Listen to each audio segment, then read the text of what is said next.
Hello everyone, this is Jaime with the Rooster's Den, coming to you today with another Commander Deck Tech video from the upcoming Sony PlayStation Secret Lair.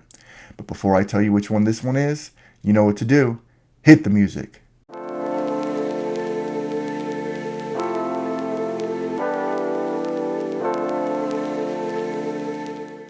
But before we get started, guys, I just wanted to thank everyone for watching my videos, and please do not forget to hit like and subscribe.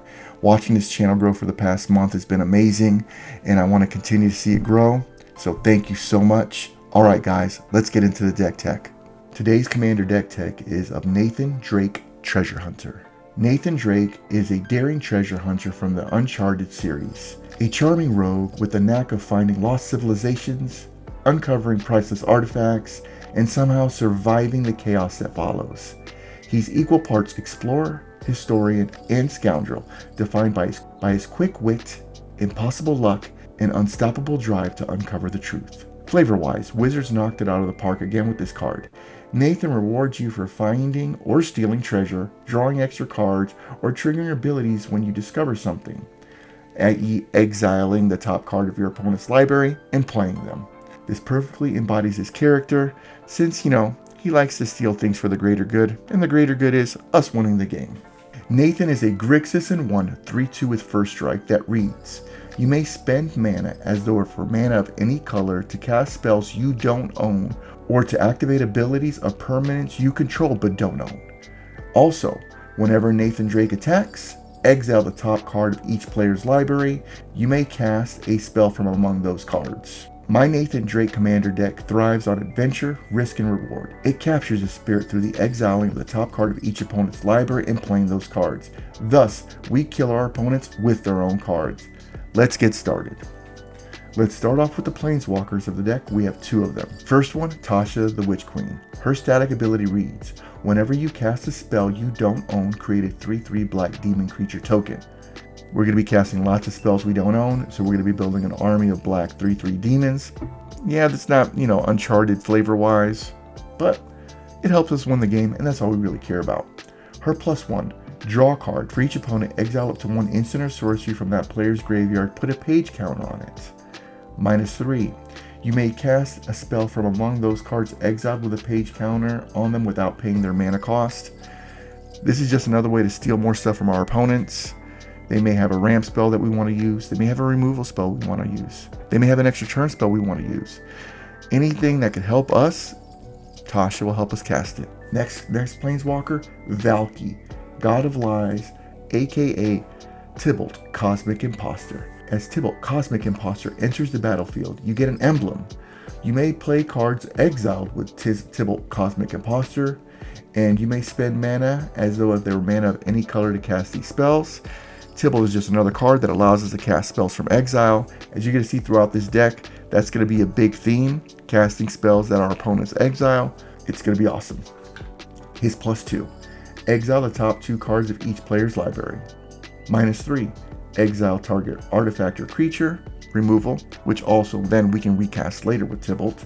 His -8, exile all cards from all graveyards and add 3 red mana. I don't think we'll ever use the ultimate, but if we have to, that'd be pretty cool. Next, we go to the creatures of the deck. We have 23 of them. Ragavan, Nimble Pilfer. Whenever Ragavan deals combat damage to a player, create a treasure token. So we got ramp. And exile the top card of that player's library. Until the end of your turn, you may cast that card. Just another flavor win for us. Whenever Ragavan deals damage, we steal our opponent's top card. If it's a non-land permanent, we can play it. Tiny Bones to Pickpocket.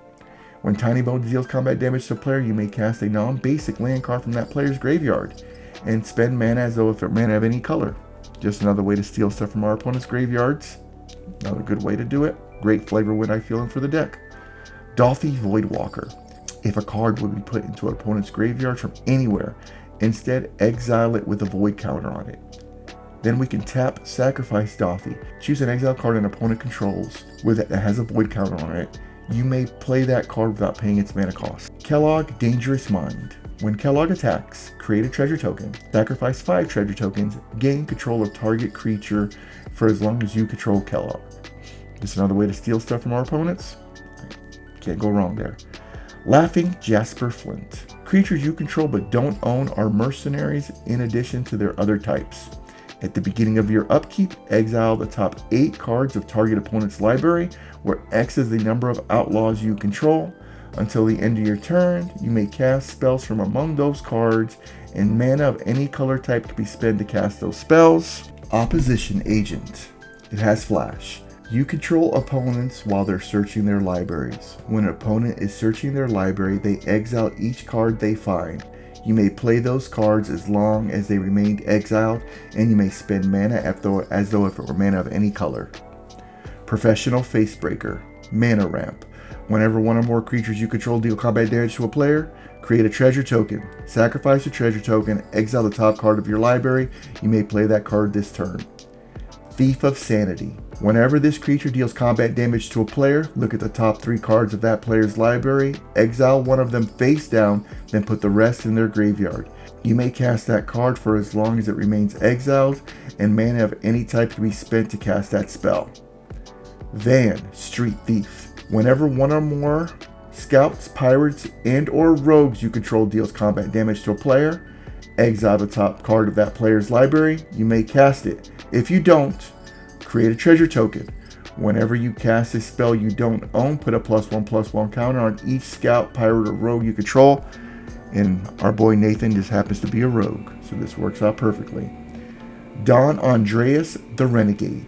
Each creature you control but don't own gets +2/+2 and has menace and death touch, and is a pirate in addition to its other types. Whenever you cast a non-creature spell you don't own, create 2 tap treasure tokens, more ramp. Notion Thief also has flash. If an opponent would draw a card except the first one they draw on each of their draw steps, instead that player skips that draw step and you draw a card. Prosper Tomebound with death touch. He has Mystic Arcanum. At the beginning of your end step, exile the top 3 cards of your library. Until the end of your next turn, you may play those cards. Pact Boon. Whenever you play a card from exile, create a treasure token. Black Cat, Cunning Thief. Whenever Black Cat enters, look at the top 9 card of target opponent's library. Exile 2 of them face down.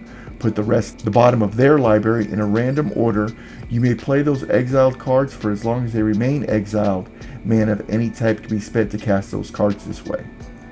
Evelyn the Covetous. She has flash. Whenever Evelyn or another vampire you control enters, exile the top card of each player's library with a collection counter on it.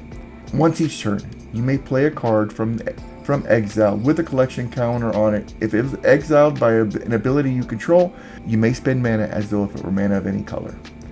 Fallen Shinobi. It has ninjutsu for 2 blue and black.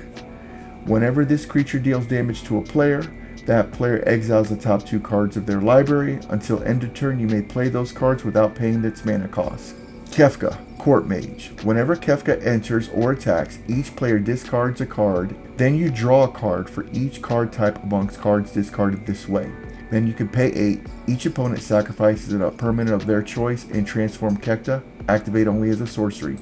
He transforms into Kefka, Ruler of Ruin, flying. Whenever an opponent loses life during your turn, you draw that many cards. Itali, Primal Storm. Whenever Itali attacks, exile the top card of each player's library. Then you may cast any number of spells from among these cards without paying their mana cost. Keeper of Secrets. First strike in haste. He has an ability Siphon of Pain. Whenever you cast a spell from anywhere other than your hand, this creature deals damage equal to that spell's mana value to target opponents. Just another way to punish your opponents. When we play their spells, we get to deal damage to them. Sorry if I butchered this name. Nalfishi. It is a flying demon. Whenever you cast a spell from exile, copy it. You may choose 2 targets for the copy. If it's a permanent spell, the copy gains haste at the beginning of your next end step. Sacrifice this permanent. Agent of Treachery. When Agent of Treachery enters the battlefield, gain control of target permanent. At the beginning of your end step, if you control 3 or more permanents that you don't own, draw 3 cards. Brainstealer Dragon with flying. At the beginning of your end step, exile the top card of each opponent's library. Then you may play those cards for as long as they remain exiled. If you cast a spell this way, you may spend mana as though it were mana of any color to cast it. Whenever a non-land permanent an opponent owns enters the battlefield under your control, they lose life equal to its mana value. Just another life drainer creature that allows us to cast things from other people's libraries and hurt them for it. Flaming Tyrannosaurus. Menace. He has Paradox. Whenever you cast a spell from anywhere other than your hand, this creature deals 3 damage to any target, then put a +1/+1 counter on this creature. Whenever this creature dies, it deals damage equal to its power to each opponent. And that's it for the creatures. Next, we're going to the sorceries. We have 8 of them. Blasphemous Act, Chain Reaction, and Damnation, removal spells. Jeskai Will, Ramp and Card Advantage. Breach the Multiverse. Each player mills 10 cards. For each player, choose a creature or planeswalker card in that player's graveyard. Put those cards onto the battlefield under your control. Then each creature you control becomes a Phyrexian in addition to its other types. Insurrection. Untap all creatures and gain control of all creatures until end of turn. They gain haste until end of turn. Dread Return and Rise of the Dark Realms. Reanimation. That's it for the sorceries. On to the instants. We have 7 of them. Counterspell, Fierce Guardianship, Deflecting Swap, interaction spells. Cyclonic Rift and Deadly Rollick, removal spells. Siphon Insight, look at the top 2 cards of target opponent's library. Exile one of them face down, put the other one at the bottom of their library. You may play the exiled card for as long as it remains exiled, and you may spend mana as though if it were mana of any color to cast it. It also has flashback for a blue, black, and 1. Hurl Through Hell. Exile target creature. Until the end of your next turn, you may cast that card, and you may spend mana as though if it were mana of any color to cast it. So it's a removal spell, which also allows you to steal the creature you remove, which is pretty awesome. Now we're on to the artifacts. We have 13 of them. Soul Ring, Arcane Signet, mana ramp spells. El Dorado's Sarcophagus, aka Whip of Erebos, lifelink enabler.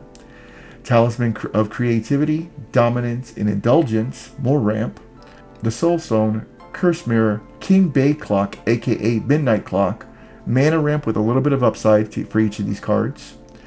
Brotherhood's Regalia, Lightning Greaves, Swiftfoot Boots, and Mithril Coat protection equipment. Next, we're on to the enchantments. There are 9. Passionate Archaeologist reads, commander creatures you have, whenever you cast a spell from exile, this creature deals damage equal to that spell's mana value to target opponents. Count on Luck, Card Advantage, which also exiles the top card, so it synergizes well with a lot of the things that allow us to cast things from that's not in our hand. Cunning Rhetoric. Whenever an opponent attacks you and or one of your planeswalkers you control, exile the top card of that player's library. You may play that card for as long as it remains exiled, and you may spend mana as though it were mana of any color to cast it. Court of Locthwain. Whenever this enchantment enters, you become the monarch. At the beginning of your upkeep, exile the top card of target opponent's library. You may play that card for as long as it remains exiled, and mana of any color can be spent to cast that card. If you're the monarch, until end of turn, you may cast spells from among cards exiled with this enchantment without paying its mana cost. The Ruinous Powers. At the beginning of your upkeep, choose an opponent at random. Exile the top card of that player's library. Until end of turn, you may play that card and spend mana as though it were mana of any color to cast it. Whenever you cast a spell this way, its owner loses life equal to its mana value. Spider-Verse. The legend rule doesn't apply to spiders you control, which means nothing for this deck personally. The second part's what we're worried about. Whenever you cast a spell from anywhere other than your hand, you may copy it. If you do, you may choose a new target for the copy. If the copy is a permanent spell, it gains haste. Do this once each turn. Stolen Strategy. At the beginning of your upkeep, exile the top card of each opponent's library. Until end of turn, you may cast spells from among those exiled cards and spend mana as though it were mana of any color to cast it. Cruelty of Gix. It has read ahead, so you can choose one of 3 chapters. Chapter 1, target opponent reveals their hand. You choose a creature or planeswalker card from among it. That player discards that card. Chapter 2, search your library for a card, put that card in your hand, then shuffle your library. You lose 3 life. Chapter 3, put target creature card from a graveyard onto the battlefield under your control. The key word there is a graveyard. You can choose the best creature from anyone's graveyard, including yourselves, and put it right on the battlefield. Finally, we have the Horse Heresy. Chapter 1 reads, for each opponent, gain control of up to 1 target non-legendary creature that player controls for as long as this saga remains on the battlefield. Chapter 2, Draw a card for each creature you control but don't own.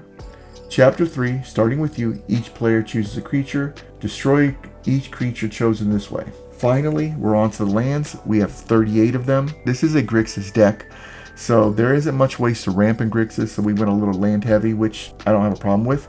Let's go. Badlands.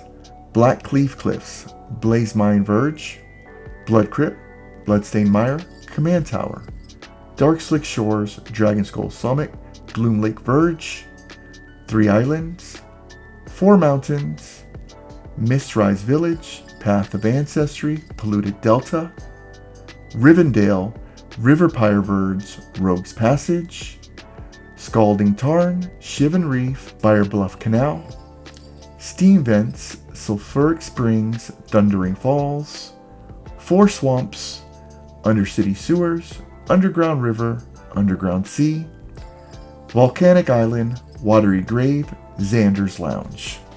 And that's it, guys. That is my Nathan Drake Treasure Hunter deck. This deck seems like a lot of fun. We get to steal our opponent's goodies and beat them with it. I can't think of no better way to win the game than that. Finally, guys, if you are liking my videos, please do not forget to hit like and subscribe. I truly appreciate it. This is Jaime Hernandez with the Rooster's Den. Talk to you guys soon.